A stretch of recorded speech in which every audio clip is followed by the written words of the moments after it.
Assalamualaikum warahmatullahi wabarakatuh. Di sini kami dari kelompok 2 akan membahas pengambilan keputusan dan penetapan harga taktis.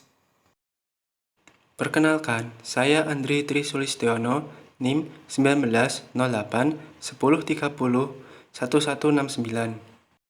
Perkenalkan, nama saya Vega Lestari, NIM 1908 1030 1170. Saya Juniko Sulis Harananur, NIM 1908 1030 1172. Nurholis, NIM 1908 1030 1173. Nur Muhammad Hariki, NIM 1908 1030 1174. Di sini saya akan menjelaskan mengenai pengambilan keputusan taktis. Definisi pengambilan keputusan taktis menurut Hansen dan Mowen, keputusan taktis merupakan suatu tindakan berskala kecil yang bermanfaat untuk tujuan jangka panjang.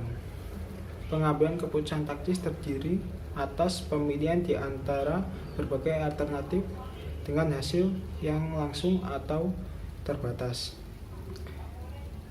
Di sini contohnya yaitu menerima pesanan khusus dengan harga yang lebih rendah dari harga jual normal untuk memanfaatkan kapasitas menganggur dan meningkatkan laba tahun ini. Merupakan suatu contoh keputusan taktis. Jadi, beberapa keputusan taktis cenderung bersifat namun hal yang harus diperhatikan adalah keputusan jangka pendek kerap mengandung konsekuensi jangka panjang. Tujuan pengambilan keputusan taktis.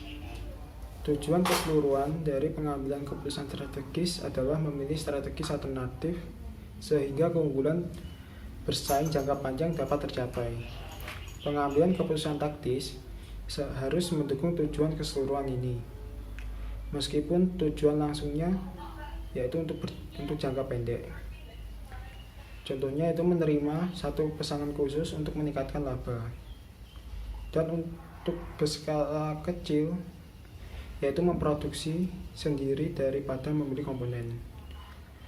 Pertimbangan contoh dimisalkan suatu perusahaan sedang mempertimbangkan untuk memproduksi suatu komponen daripada membeli kepada pemasok, yaitu tujuannya adalah menekan biaya pembuatan produk utama dengan segera. Namun keputusan taktis ini mungkin merupakan sebagian kecil dari keseluruhan strategi perusahaan dalam meraih keunggulan biaya. Jadi keputusan taktis kerap berupa tindakan berskala kecil yang bermanfaat untuk jangka panjang. Model pengambilan keputusan taktis. Ada 6 langkah yang mendeskripsikan proses pengambilan keputusan yang direkomendasikan beserta contoh masalahnya. 1. Kenali dan definisi masalah. Contohnya yaitu meningkatkan kapasitas gudang dan produksi. 2. Identifikasi setiap alternatif sebagai solusi yang layak untuk masalah tersebut. Dan eliminasi alternatif secara nyata yang tidak layak. 1. Alternatifnya yaitu membangun fasilitas baru. 2. Menyewa fasilitas yang lebih besar atau mengalihkan sewa fasilitas saat ini kepada pihak ketiga. Ketiga, menyewa fasilitas tambahan. Keempat, menyewa ruang untuk gudang. Kelima, membeli batang dan alat ukur dan mengosongkan ruang yang diperlukan. Proses ketiga, identifikasi biaya dan manfaat yang berkaitan dengan setiap alternatif yang layak. Klasifikasikanlah biaya dan manfaat sebagai relevan atau tidak relevan, serta eliminasilah biaya dan manfaat yang tidak relevan dari pertimbangan. Kita ambil alternatif keempat, yaitu tadi menyewa ruang untuk gudang. Biaya produk variabelnya adalah 345.000 dan sewa gudangnya adalah 135.000. Dan alternatif kelima yaitu dengan membeli produknya atau langsung membeli bahan bakunya, yaitu harga belinya yaitu $460.000. Yaitu proses keempat, hitunglah total biaya dan manfaat yang relevan dari masing-masing alternatif. Dari alternatif keempat, totalnya biayanya yaitu 480.000, sedangkan alternatif kelima yaitu 460.000. Perbedaan biayanya yaitu 20.000. Selanjutnya, proses kelima. Nilailah faktor-faktor kualitatif, yaitu 1. Kualitas pemasok eksternal, 2. Kendala pemasok eksternal, 3. Stabilitas harga, 4. Hubungan ketenaga kerjaan dan citra masyarakat, yaitu pendapat dari masyarakat. Dan proses yang terakhir atau proses ke-6, pilihlah alternatif yang menawarkan manfaat terbesar secara keseluruhan, yaitu alternatif yang dipilih yaitu terus memproduksi barang dan alat ukur secara internal atau sendiri dan menyewa gudang. Hal ini dikarenakan mungkin karena kita membuat produknya sendiri, kita dapat mengukur kualitas dari produk tersebut atau bahan tersebut, sehingga kita dapat berbicara bahwa produk yang kita hasilkan adalah produk yang baik. Selanjutnya akan dijelaskan oleh teman saya. Selanjutnya, saya akan membahas tentang relevansi perilaku biaya dan metode penggunaan sumber daya aktivitas. Yang pertama adalah biaya relevan. Biaya relevan merupakan biaya yang akan terjadi di masa depan yang besarannya berbeda pada masing-masing alternatif keputusan, seperti keputusan perusahaan untuk meningkatkan aktivitas produksi, maka biayanya besar. Saat keputusan perusahaan menyetop atau menghentikan aktivitas produksi, maka biayanya bisa lebih hemat atau biaya tidak perlu dikeluarkan. Jadi, yang paling relevan dalam pengambilan keputusan adalah biaya relevan. Biaya relevan untuk pengambilan keputusan didasarkan kepada konsep different analysis for purpose, yang berarti bahwa untuk tujuan yang berbeda diperlukan analisis yang berbeda pula. Contoh biaya relevan adalah biaya bahan baku, tenaga kerja, dan BOP variabel. Yang kedua adalah biaya tidak relevan, merupakan biaya yang akan terjadi di masa depan bila suatu keputusan diambil tetapi besarannya tidak berbeda antara satu alternatif dengan keputusan alternatif lain. Maka, biaya tersebut tidak memiliki pengaruh terhadap keputusan. Contoh biaya relevan adalah penyusutan aktiva tetap, biaya umum, dan biaya administrasi. Biaya tidak relevan ini ada dua. Yang pertama, biaya masa lalu yang tidak relevan. Ilustrasinya menggunakan mesin dan telah disusutkan dengan tarif 150.000 per tahun. Penyusutan mencerminkan suatu alokasi biaya yang telah dikeluarkan. Penyusutan adalah biaya tertanam atau sunk cost, yaitu biaya yang tidak dapat dipengaruhi oleh setiap tindakan di masa depan. Meskipun kita mengalokasi biaya tertanam ini ke periode yang akan datang dan menyebut alokasi tersebut sebagai penyusutan, namun tidak satu pun biaya perolehan yang dapat dihindari. Biaya tertanam adalah biaya masa lalu. Biaya-biaya tersebut akan selalu sama pada setiap alternatif dan karena itu selalu tidak relevan. Dalam memilih di antara kedua alternatif, biaya perolehan mesin yang digunakan untuk memproduksi tangkai dan packing serta penyusutan terkait bukanlah merupakan faktor. Namun, perlu diperhatikan bahwa nilai sisa mesin atau nilai yang mungkin diterima dari penjualan mesin saat ini akan menjadi relevan dan akan dimasukkan sebagai manfaat pembelian dari pemasok luar. Untuk menyederhanakan contoh, diasumsikan bahwa nilai sisa mesin adalah 0. Yang kedua adalah biaya masa depan yang tidak relevan. Ilustrasinya, anggaplah bahwa biaya untuk melihase suatu pabrik yaitu 340.000 dialokasikan ke departemen produksi yang berbeda, termasuk departemen yang memproduksi tangkai dan packing yang menerima 12.000 dari biaya tersebut. Apakah biaya sebesar 12.000 ini relevan dengan keputusan membuat atau membeli? Pembayaran lihase merupakan biaya masa depan karena lihase harus dibayar selama setiap 5 tahun berikutnya. Namun, apakah biaya tersebut berbeda di antara alternatif membuat atau membeli? Apapun opsi yang dipilih, pembayaran lihase pabrik harus dilakukan jumlahnya sama untuk kedua alternatif.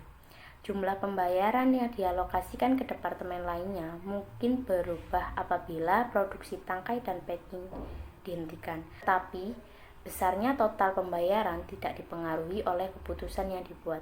Karena itu, pembayaran lihase termasuk biaya tidak relevan.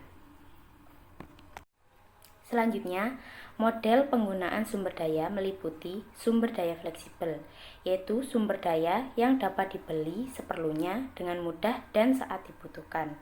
Contohnya, listrik yang digunakan sebagai pemanas yang merebus buah dalam produksi selai merupakan sumber daya yang diperoleh karena digunakan dan dibutuhkan.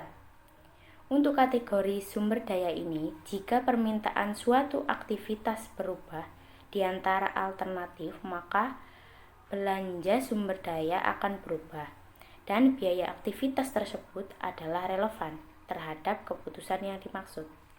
Ilustrasi, anggaplah produsen selai diminta oleh pelanggan untuk memproduksi pesanan selai khusus demi tujuan promosi. Produsen selai harus mempertimbangkan dua alternatif, yaitu menerima pesanan atau menolaknya. Jika penerimaan pesanan tersebut meningkatkan kebutuhan pergerakan biaya listrik, maka biaya listrik akan berbeda di antara kedua alternatif. Dengan demikian, listrik adalah relevan terhadap kebutuhan. Yang kedua, sumber daya terikat. Sumber daya terikat ini ada dua. Yang pertama, sumber daya terikat jangka pendek, yaitu kategori ini seringkali menggambarkan pengeluaran atau belanja sumber daya yang berkaitan dengan penggajian organisasi dan tenaga kerja yang dibayar per jam. Nah, biasanya ini buruh. Perubahan pengeluaran atau belanja sumber daya dapat terjadi dalam dua cara. Permintaan sumber daya melebihi penawaran dan penawaran melebihi permintaan. Jadi, saat permintaan itu lebih besar daripada barang yang ditawar, jadi jumlah yang diminta oleh konsumen lebih besar dari stok barang yang tersedia. Maka perusahaan harus meningkatkan aktivitas produksi lebih banyak.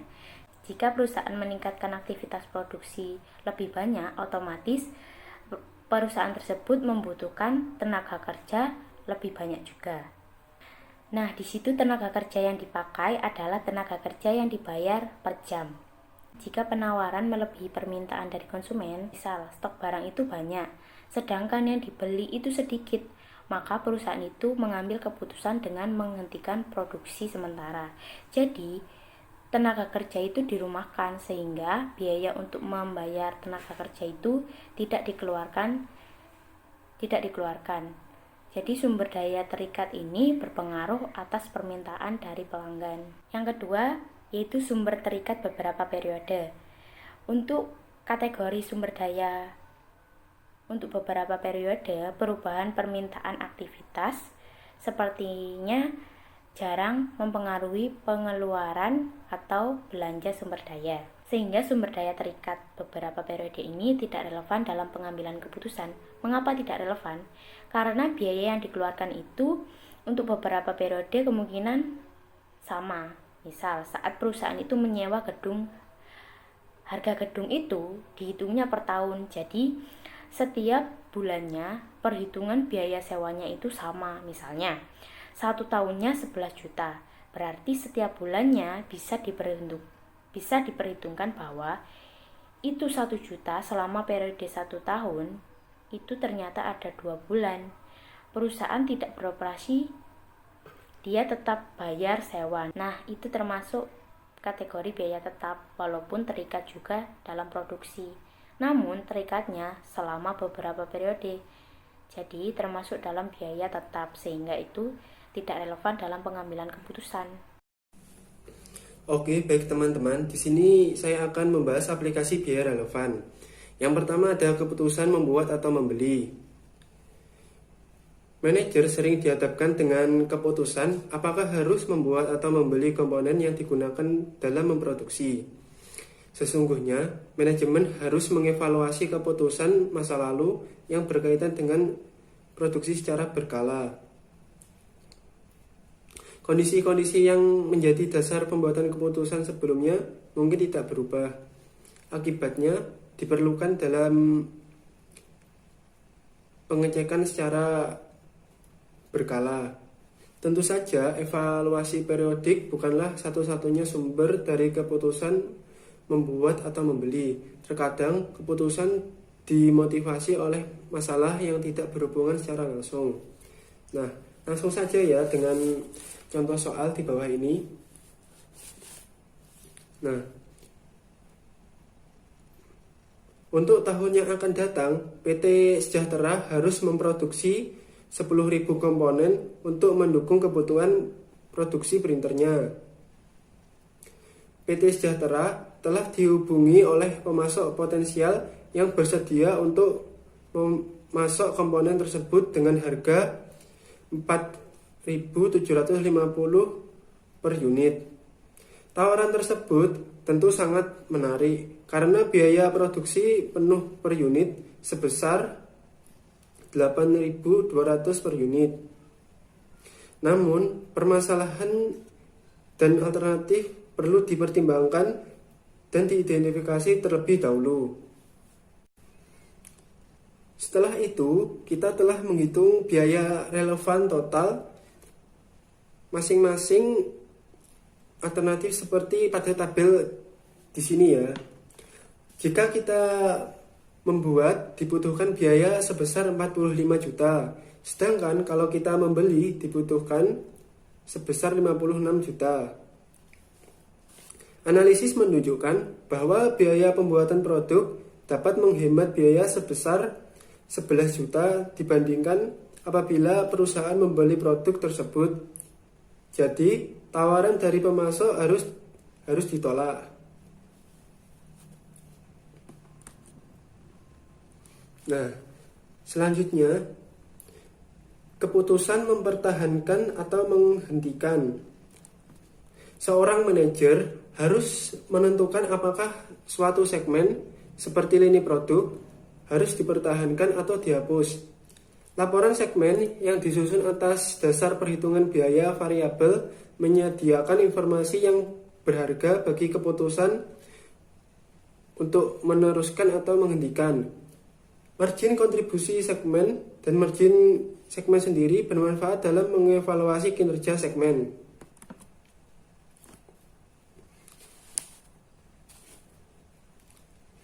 Nah, ilustrasi berikut ini menunjukkan laporan laba rugi pada PT Pertiwi yang memproduksi batako, bata, dan genteng. Proyeksi kinerja produk genteng menunjukkan laba segmen adalah negatif. Hal tersebut merupakan kinerja genteng yang buruk selama 3 tahun sebelumnya. Reaksi pertama Nyonya Citra selaku Direktur PT Pertiwi adalah berusaha meningkatkan pendapatan penjualan genteng, dan Nyonya Citra sedang mempertimbangkan untuk melakukan promosi secara tunggal dengan agresif yang diiringi dengan kenaikan harga jual.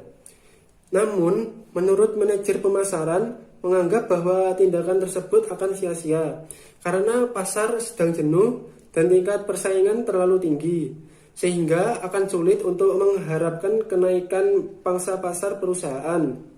Kenaikan harga jual kemungkinan besar justru akan mengakibatkan terjadi penurunan pendapatan dari penjualannya itu.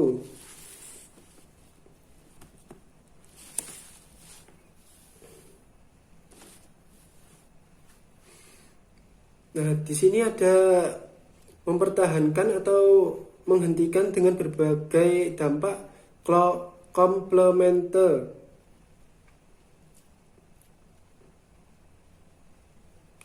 Di sini diasumsikan bahwa Nyonya Citra memutuskan untuk menghentikan produksi genteng walaupun disadari akibat keputusan tersebut akan membawa dampak negatif pada perusahaan, yaitu terpaksa mengurangi tenaga kerja. Di sisi lain, keputusan tersebut dianggap sebagai tindakan terbaik bagi kepentingan perusahaan. Menghentikan produksi genteng, perusahaan dapat memberikan tambahan laba sebesar 35 juta per tahun. Untuk mendukung keputusan tersebut, berikut ini disertakan analisis khusus untuk segmen genteng. Namun, menurut manajer pemasaran mengatakan bahwa pengertian produk genteng akan menurunkan penjualan bataku sebesar 10% dan menurunkan penjualan bata sebesar 8%. Ia menjelaskan bahwa banyak pelanggan membeli genteng kita, mereka juga membeli batako atau bata. Sebagian pelanggan akan pergi ke tempat lain apabila mereka tidak dapat dua produk tersebut di satu lokasi. Lalu, Nyonya Citra memutuskan untuk melakukan analisis ulang dengan mempertimbangkan dampak penghapusan produk genteng terhadap penjualan kedua lini lainnya. Setelah dianalisis ulang melalui tabel berikut, hasilnya bahwa mempertahankan produksi genteng ternyata lebih baik daripada menghentikan dengan jumlah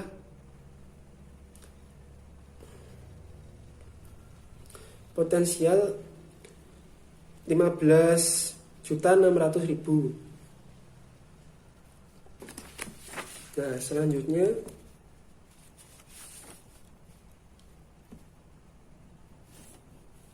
selanjutnya ada biaya relevan masing-masing alternatif.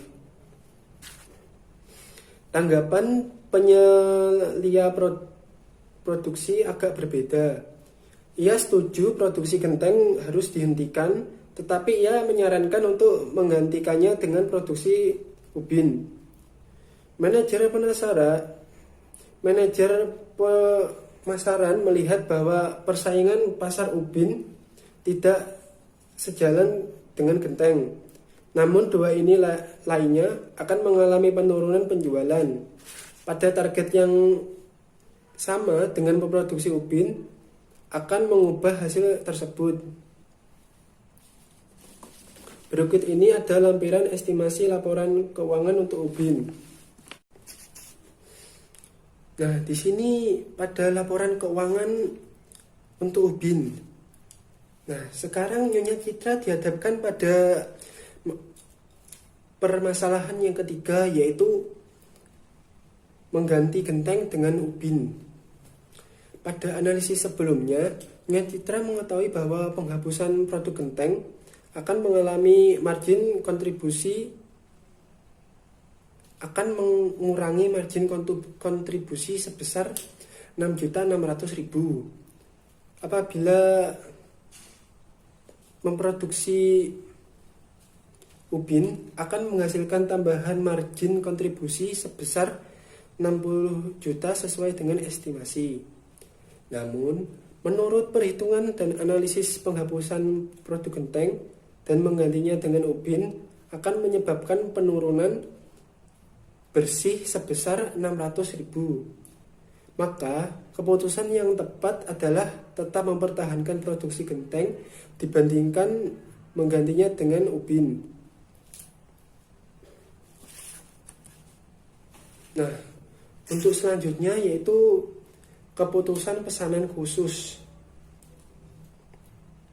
Keputusan pesanan khusus atau special order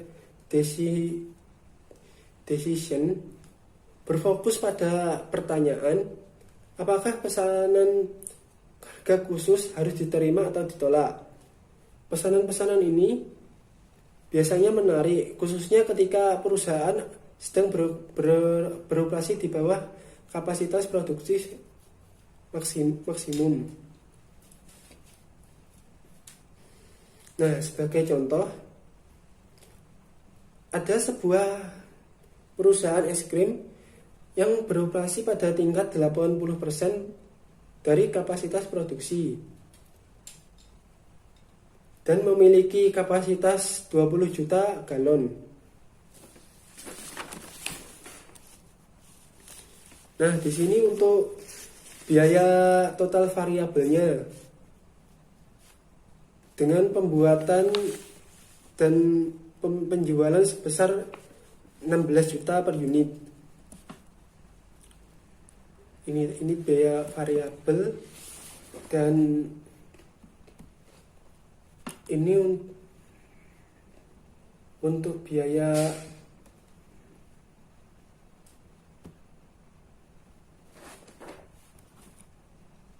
untuk biaya tetapnya.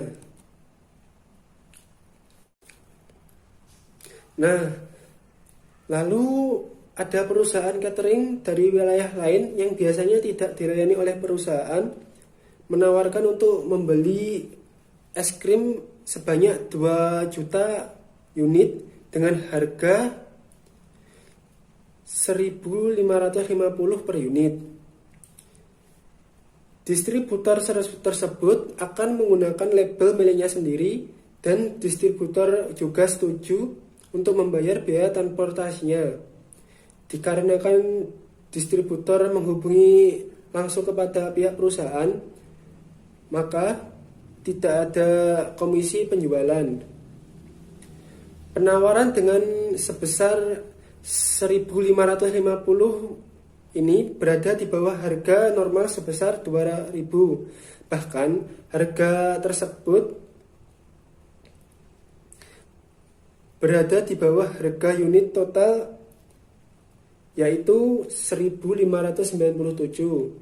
Namun demikian, dengan menerima pesanan tersebut mungkin akan menguntungkan bagi perusahaan karena perusahaan memiliki kapasitas yang menganggur dan pesanan tersebut tidak akan mempengaruhi unit-unit lainnya yang sedang diproduksi untuk dijual. Dan berdasarkan perhitungan, apabila perusahaan menerima pesanan khusus, maka akan menaikkan laba sebesar 200 juta. Nah, seperti ini. Untuk totalnya ini 200 juta. Jadi ini sebenarnya itu sama saja kalau menerima atau menolak ini.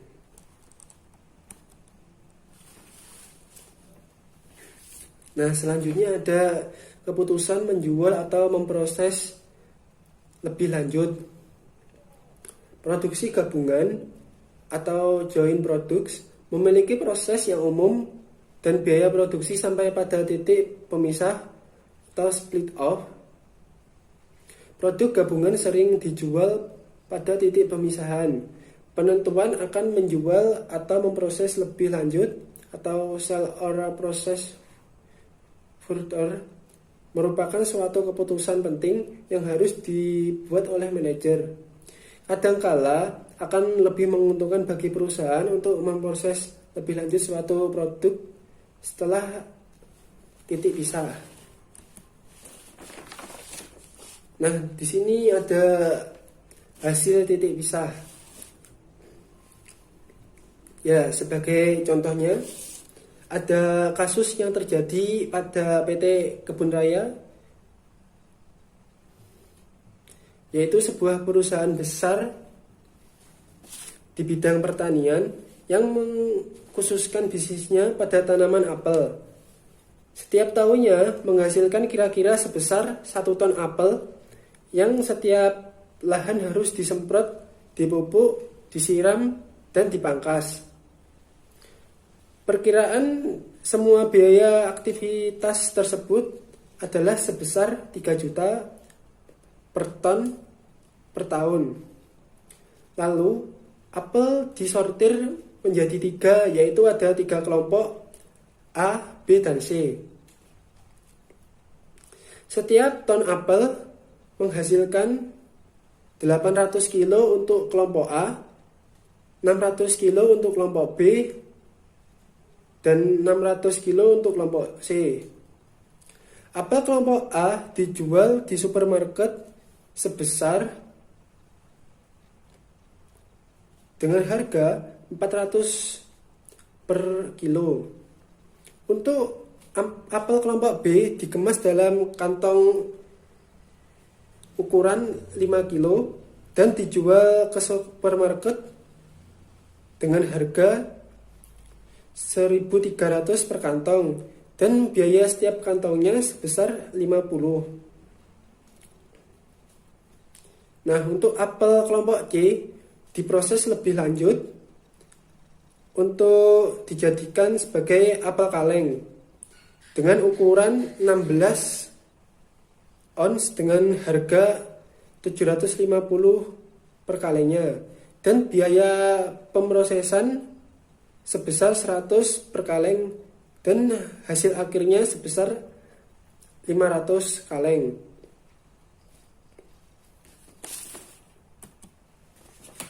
Nah, di sini untuk analisisnya ya. Lalu ada suatu jaringan supermarket besar baru-baru ini meminta agar PT Kebun Raya mensuplai apel kaleng dengan ukuran 16 on dengan harga 900 per kaleng.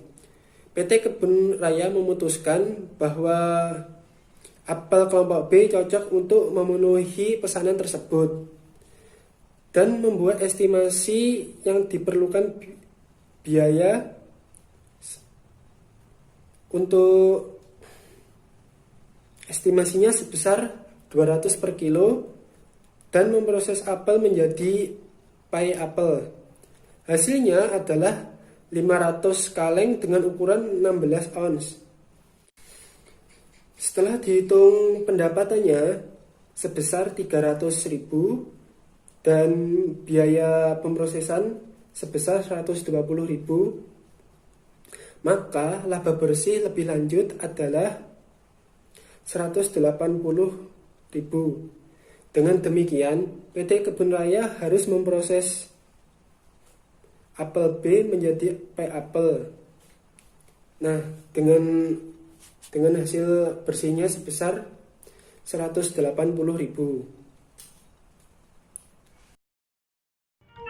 Assalamualaikum warahmatullahi wabarakatuh. Saya Nurholis NIM 19081030173. Di sini saya akan menjelaskan tentang bauran produk. Bauran produk yaitu sekumpulan dari semua produk dan item produk yang secara khusus para penjual menawarkan untuk dijual kepada para pembeli. Bauran produk dapat juga diartikan sebagai rangkaian semua produk dari unit produk yang ditawarkan suatu penjual pada pembeli. Keputusan bauran produk dibagi menjadi dua kategori, yaitu yang pertama sumber daya dengan satu kendala, dan yang kedua sumber daya dengan banyak kendala. Sumber daya dengan satu kendala merupakan hal yang tidak realistis. Semua organisasi akan menghadapi banyak kendala, misalnya keterbatasan bahan baku, keterbatasan input tenaga kerja, dan keterbatasan permintaan akan setiap produk. Solusi dari masalah bauran produk dengan banyak kendala jauh lebih rumit dan mensyaratkan penggunaan teknik matematika khusus yang dikenal sebagai pemrograman linier. Contoh soal, perusahaan memiliki 8 mesin yang secara bersama menyediakan 40.000 jam waktu mesin per tahun. Persneling X membutuhkan 2 jam waktu mesin, sedangkan persneling Y membutuhkan 0,5 jam waktu mesin. Dengan asumsi tidak ada kondisi lainnya, berapa bauran optimal persneling tersebut?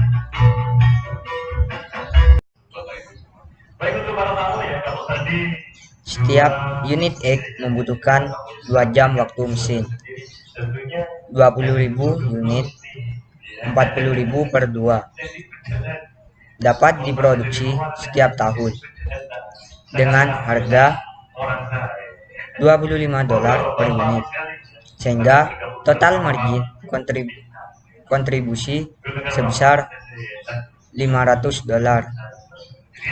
Persneling Y hanya membutuhkan 0,5 jam waktu mesin per unit.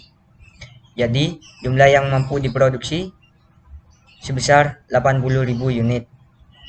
40.000 per 0,5. Dengan harga $10 per unit, sehingga total margin kontribusi persneling Y sebesar $800. Dengan memproduksi persneling Y, perusahaan akan menghasilkan tingkat laba yang lebih tinggi daripada memproduksi presiden X.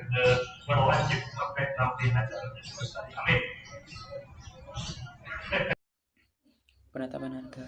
Terdapat dua pendekatan dalam penetapan harga. Yang pertama adalah penetapan harga berdasarkan biaya atau yang sering disebut dengan cost plus pricing. Yang kedua adalah penetapan harga berdasarkan biaya target. Kita masuk ke yang pertama, ke yang cost plus pricing. Cost plus pricing adalah penetapan harga berdasarkan jumlah biaya per unit ditambah jumlah tertentu sebagai laba atau margin. Ada 3 tahapan untuk penetapan harga menurut metode ini. Yang pertama adalah menentukan total biaya, yang kedua dibagi hingga per unit, yang ketiga adalah dikalikan biaya per unit dengan nilai markup presentasenya. Kita masuk ke contoh perhitungannya. Misalkan seorang kontraktor yang membangun perumahan telah mendata bahwa untuk membangun dan menjual sebuah rumah di sebuah klaster, biaya yang diperlukan antara lain biaya yang pertama adalah biaya material sebesar 50 juta, biaya tenaga kerja sebesar 30 juta, dan biaya lain-lain sebesar 10 juta. Kontraktor tersebut menginginkan laba sebesar 20%. Bagaimana perhitungannya? Kita menggunakan rumus yakni harga jual total sama dengan biaya total plus laba.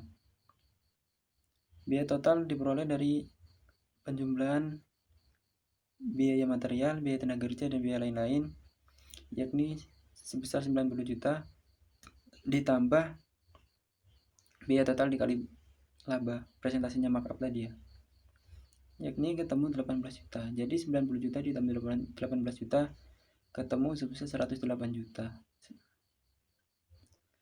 Nilai 108 juta adalah total harga jual dan setiap rumah, yakni dari total 10 rumah yang akan dijual seharga 10.800.000. Laba yang diperoleh adalah 1.800.000, yakni dari selisih 18 juta per 10, karena tadi ada 10 rumah. Kita masuk ke pendekatan yang kedua, yakni penetapan harga berdasarkan target. Perhitungannya dapat dilakukan melalui tahapan, yakni menentukan harga jual. Semisal perusahaan menentukan harga jual rumah tipe A sebesar 116 juta dan rumah tipe B sebesar 155 juta. Tahapan yang kedua adalah menentukan laba yang diinginkan perusahaan. Semisal perusahaan menginginkan laba per unit untuk rumah tipe A sebesar Rp25.508.200 per unit dan tipe B sebesar Rp46.189.728 per unit. Yang ketiga kita masuk ke perhitungan, yakni menentukan target costing. Perhitungannya untuk rumah tipe A, harga jual kan sebesar 116 juta. Labanya yang diinginkan Rp25.508.200. Target costingnya sama dengan harga jual dikurangi laba. Harga jual dikurangi laba, yakni ketemu target costing 116 juta dikurangi Rp25.508.200, ketemu sebesar Rp90.491.800. Nah, sedangkan untuk rumah tipe B, harga jualnya sebesar 155 juta, laba yang diinginkan sebesar Rp46.189.728. Target costingnya ketemu sama dengan 155 juta dikurangi 46.189.728 yakni ketemu sebesar 108.810.272. Terdapat dua pendekatan penetapan harga. Yang pertama adalah predatory pricing. Pelaku usaha dilarang membuat perjanjian dengan pelaku usaha pesaingnya untuk menetapkan harga yang lebih rendah dari harga pasar, yang nantinya dapat mengakibatkan terjadinya persaingan usaha yang tidak sehat sesuai dengan undang-undang yang berlaku. Predatory pricing sendiri memiliki pengertian yakni penetapan harga di mana harga yang ditetapkan atas suatu produk atau layanan lebih rendah untuk mendepak pesaingnya keluar dari industri dan mendorong atau mencegah pelaku usaha baru yang ingin masuk ke dalam industri. Lalu kemudian dalam jangka panjang ia akan meningkatkan labanya. Tujuan dari adanya predatory pricing ini adalah mengurangi persaingan dengan membangkrutkan pesaing dan menciptakan penghalang masuk atau barrier to entry bagi pelaku usaha potensial yang ingin masuk ke dalam industri. Yang kedua ada yang namanya price discrimination atau diskriminasi harga. Tujuan utamanya yakni mendapat keuntungan yang lebih tinggi. Keuntungan yang lebih tinggi tersebut diperoleh dengan cara merebut surplus konsumen. Apa yang dimaksud dengan surplus konsumen? Surplus konsumen adalah selisih harga tertinggi yang bersedia dibayar konsumen dengan harga yang benar-benar bisa dibayar oleh konsumen. Didasari dengan adanya fakta atau kenyataan bahwa konsumen bersedia untuk membayar lebih tinggi, maka perusahaan akan berusaha merebut surplus konsumen tersebut dengan cara melakukan diskriminasi harga. Terdapat dua syarat utama dalam penerapan price discrimination ini. Yakni syarat yang pertama adalah memiliki market power dan yang kedua adalah tidak adanya resell. Terima kasih.